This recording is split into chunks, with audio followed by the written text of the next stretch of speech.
젠프께서 언론을 쳤는데 너무 속 시원합니다. 그리고 뒤에서는 유시민 작가에 대한 분석 보고드립니다. 구독, 좋아요 쾅쾅 눌러주시고 끝까지 시청 부탁드립니다. 먼저 이재명 대통령은 윤석열의 내란 우두머리 혐의에 대해 그제 1심 법원이 무기징역을 선고한 것과 관련 미국 정부가 존중한다는 취지의 입장을 밝히자 근본적 문제는 한국의 일부 언론이 국내 문제에 대한 의견을 외국 정부에 물어본다는 것이라고 말했습니다. 이 대통령은 오늘 X에 윤두창 1심 선고와 관련한 미 국무부의 의견이 담긴 기사를 공유한 뒤 왜 국내 문제, 그것도 정치와 독립된 사법 판결에 대한 입장을 외국 정부에 질의하나라고 적었습니다. 그러면서 외국 정부가 국내 문제에 관여하면 내정 간섭이라고 문제 제기하는 것이 언론의 정상적 모습 아닌가라면서 한국의 친위 군사 쿠데타 재판에 대한 입장을 미국에만 물었는지 아니면 일본, 중국, 유럽 등 다른 나라에도 물었는지 궁금하다고 덧붙였습니다. 네, 젠프 말씀처럼 미국에서 혹시 이상한 소리 해줄 걸 기대하고 언론들은 물어본 거겠죠. 지방선거가 끝나면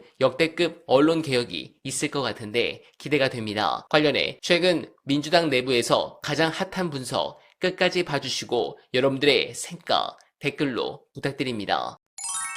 저는 사실 두 당의 합당에 찬성도 아니고 반대도 아니에요. 그게 장단점이 다 있기 때문에 저는 합당해도 괜찮고 안 해도 괜찮다고 생각해요. 근데 이제 지금 문제가 된 발언은 조국 혁신당 입장에서 뭘 택할 거냐. 그러면 조국 혁신당 입장에서 한국 정치의 구조 개혁을 위해서 우리가 힘들더라도 작은 정당으로 왼쪽 사이드에 있으면서 열심히 해보겠다 이렇게 하든가. 아니면 근데 우리가 대통령을 배출해서 우리가 하고 있는 사회권 선진국 이런 구상을 그럼 실천에 옮겨보자 이렇게 해서 그런 생각이 있다면 합치는 게 맞다. 그렇게 얘기를 한 거예요. 근데 그거를 뭐 대통령 임기 시작한 지 8개월밖에 안 됐는데 벌써 차기를 운운하면서 뭐 대통령을 공격한다. 제가 절제 반명의 수괴가 돼가지고요. 전체가 중요한 게 아니라 토론이 더 중요하다라고 말씀하신 것에 대해서 또 반론이 많이 있습니다. 그러니까 이제 우선 이것이 좋은 일이냐 아니냐 두 당의 합당이 이 논의가 있고 좋은 일이라고 하면 어떤 방식으로 어떤 절차로 합당할 거냐 이 문제가 있는데 이 두 개를 섞어놓고 얘기를 하니까 답이 없다. 우선 첫 번째 문제부터 논의하시라. 절차 가지고 시비 걸지 말고. 그러니까 지금 절차 가지고 시비 거는 거는 반대하기 때문 아니냐. 반대하는 이유를 명백히 밝히고 서로 토론을 하시라. 그 얘기를 한 건데 제가 갑자기 절차 따위는 중요하지 않다. 이렇게 돼가지고 윤석열이나 뭐가 다르냐. 이렇게 제가 쿠데타 내란 세력으로 지금 돼 있어요. 원래 그런 거니까요. 정치 비평도 하다 보면 저도 비판받는 거니까. 제 취지는 그런 거였다 이런 거죠.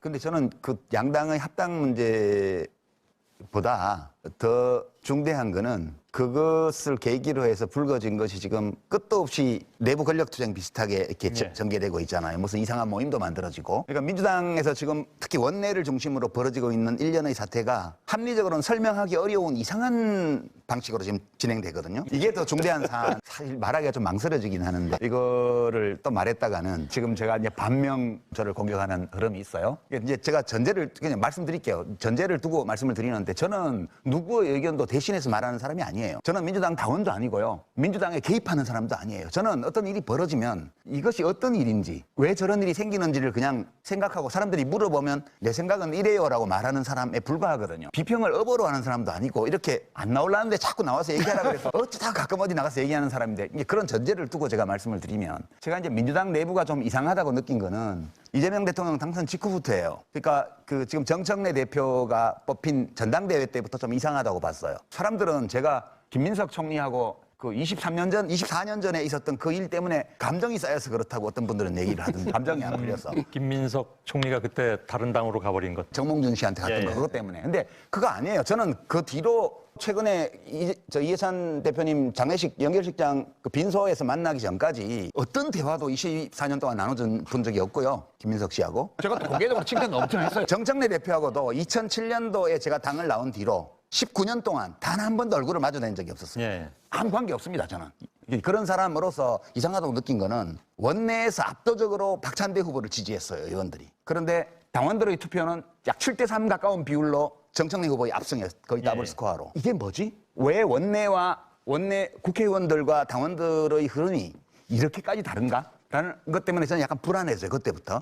불안하기보다 좀 이상하다고 느꼈어요. 그리고 최근에 와서 어떤 일이 벌어지고 있냐 하면 친명의 기준이 뭔지 모르겠는데 저는 누구는 친명이다, 누구는 친문이다, 누구는 친노다 언론에서 다 그렇게 얘기를 하는데 기준이 뭔지 모르겠어요. 저는 친명의, 친노의, 친문이거든요. 근데 제가 지금 반명수계처럼 돼 있어요. 그리고 온라인에 아주 묘한 그런 커뮤니티가 몇 개 있는데 거기서는 이재명만 훌륭하고 이재명 대통령만 훌륭하고 나머지는 다 쓰레기로 취급해요. 이제 그런 유튜브 방송, 그런 커뮤니티, 글씨로 나르고 블로그에 글 올리고 카페에 올리고 이게 한참 전부터 광범위하게 진행이 되어 왔어요. 예. 그리고 이제 최근에 아까 그 이상한 모임 대통령을 위하는 건 여당으로서 당연한 거고 좋은 일이죠. 근데 진짜 대통령을 마음으로 위하고 노력하는 사람은 내가 대통령을 위한다고 내세우는 경우가 잘 없습니다. 그냥 하는 거죠. 진심으로. 근데 친명을 내세우는 사람들이 막 사방나대고 큰 모임을 만들고 이게 제가 보면서 제가 이따 이제 뭐 국힘당 얘기할 기회가 있을지 모르겠지만 국힘당은 고난을 함께 견디는 일이 얼마나 어려운지를 보여주고 있고요. 함께 고난을 견뎌내는 일이 얼마나 쉽지 않은 일인가 이걸 보여주고 있고요. 민주당은 권력을 함께 누리는 일이 얼마나 어려운 일인지를 보여주고 있는 거예요. 둘 중에 어디가 어려울까요? 저는 고난을 함께 견디는 것보다 권력을 함께 누리는 것이 훨씬 더 어려운 일이라고 생각하고 예. 그 현장을 지금 보고 있는 거 아닌가 그렇게